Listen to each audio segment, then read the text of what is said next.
Sekarang kita akan membahas tentang kapasitor ya. Tadi kita induktor sudah, kemudian kita melanjutkan ke kapasitor. Nah, kapasitor di sini kan dia berfungsi sebagai penyimpan energi berupa arus. Jadi kapasitor ini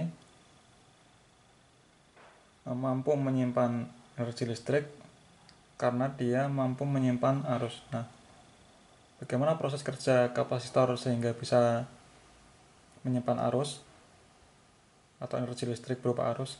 Nah, ini kita kembali ke analogi sistem fluida atau sistem perpipaan. Kita lihat di sini. Jadi ada suatu sistem, ini adalah air, kemudian ada pompa air. Nah, pompa air ini kan analoginya adalah baterai. Kemudian ini ada keran atau valve. Ini ada tangki. Nah, tangki ini adalah kapasitor. Jadi prinsip kerja kapasitor itu adalah seperti tangki. Kemudian ada valve untuk membuka keran dari tangki. Terus sebelum kita membahas yang cara kerja sistem ini, kita review sebentar mengenai tekanan. Nah, jadi ini ada air, ini ada tangki, misalnya tangki, kemudian ini ada air, ini air. Nah, tekanan yang terjadi di dasar ini, dasar tangki itu adalah seperti ini rumusnya. Ini kalau kita ingat ke pelajaran SMP bahwa tekanan itu sama dengan Rho kalikan G kalikan H, di mana Rho itu adalah massa jenis air, jenis fluidanya dalam hal ini air, kemudian G nya itu adalah percepatan gravitasi bumi, dan H itu adalah ketinggian dari dasar menuju ke permukaan air. Nah, yang perlu dihafal adalah seperti ini. Berapa P yang terjadi di dasar tangki itu adalah tergantung dari ketinggian airnya. Sebagai contoh, untuk ketinggian air itu 10 meter, ini hanya 10 meter, itu tekanan di bawahnya itu adalah 1 bar. Ini kita hitung dari sini ya, dari Rho GH ini, maka ketemu angka seperti ini. Nah, setiap 10 meter ketinggian air itu adalah tekanannya 1 bar. Tentu saja ini 1 bar di atas dari atmosfer ya. Atmosfer kan di sini, tekanan atmosfer. Ini 1 bar.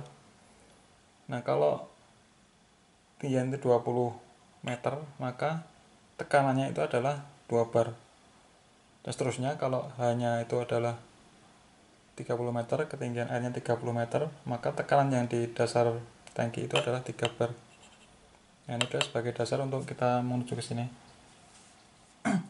Nah, bagaimana proses kapasitor atau tangki ini mampu menyimpan arus? Sebagai berikut cara kerjanya. Nah, sebelumnya kita jelaskan dulu tentang kontrol valve ini. Jadi kontrol valve ini fungsinya untuk mengatur tekanan output pompa. Misalkan kita atur di kontrol valve-nya misalkan 3 bar. Kita atur 3 bar misalkan. Nah, nanti 3 bar, begitu dia 3 bar kan ini 30 meter. Jadi ketika ketinggiannya 30 meter, terus ketika 30 meter kemudian pompa nyala terus, maka ini akan membuka. Jadi dia akan membuang ke sini. Setelah mencapai 3 bar, atau ini setelah 30 meter. Keluar sini, kembali ke sini. Nah, maka ini pompa berputar, ini ketinggian tetap 30 meter, dan air mengalir ke sini supaya pompa itu tidak rusak. Karena kalau tidak ada kontrol valve-nya ini, maka kalau kemampuan pompanya misalkan 3 bar, ketika kita nyalakan, ini air naik sampai 30 meter. Nah, ketika 30 meter itu pompa akan tidak kuat, sehingga pompa akan berhenti dan akan menyebabkan kerusakan pada pompa atau pada motor listriknya.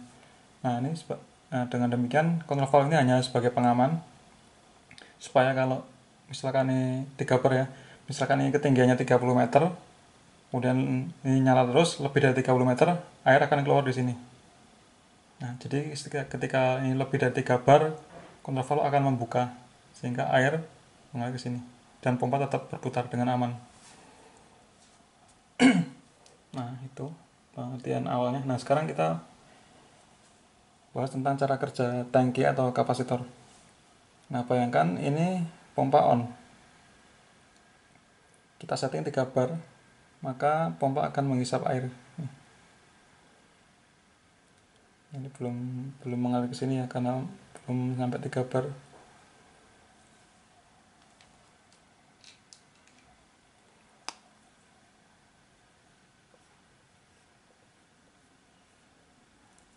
Belum ada air mengalir ke kontrol valve. Jadi air mengalir ke sini. Karena ini berputar ya. Mengalir ke sini, didorong. Nah, ini kondisi on ya, buka. Ini katupnya buka jadi bisa ngalir ke sini. Ini menutup, ini off. Jadi ini ke mampat gitu. Nah, ini akan ke sini. Nggak mengalir ke sana ya. Ini terus kalau pompa nyala terus, maka dia akan menambahkan air di sini di tangki. Nah, setelah mencapai 30 meter tingginya, ini 30 meter, maka kontrol valve akan membuka, maka air akan ke sini. Nah, ini muter berarti air setelah 30 meter tingginya dia akan hanya memutar di sini. Terjadi tidak menambah arus ke tangki. Nah, karena ini sudah penuh 30 meter atau 3 bar. Nah, ini adalah prinsip kerja dari kapasitor ketika penuh. Nah, kalau kita menolehkan ke sini, ini adalah ya, ini pompa, ini adalah baterai. Ini identik cara kerjanya. Kemudian kapasitor, ini kapasitor. Ini adalah tangki. Nah, ini beban nanti adalah untuk keran ini. Nah, sekarang kita sambungkan ini. Ini kita on kan. Gitu. Maka arus listrik akan mengalir ke sini. Mengisi. Kembali lagi. Nah, ini akan mengisi kapasitor. Nah, ketika kapasitor penuh, maka dia akan berhenti. Jangan lagi ketika penuh. Nah, ketika penuh maka off, tidak ada arus mengalir. Sama seperti ini. Ketika tadi belum penuh, air akan mengalir mengisi mengisi tangki. Begitu sampai 30 meter penuh, maka dia akan berhenti, stop. Nah, air akan mengalir ke sini. Dengan demikian tidak mengalir ke kapasitor. Sama dengan ini. Pada awalnya ketika di-on-kan dia akan mengisi kapasitor, begitu penuh maka dia tidak ada arus mengalir atau stop atau open.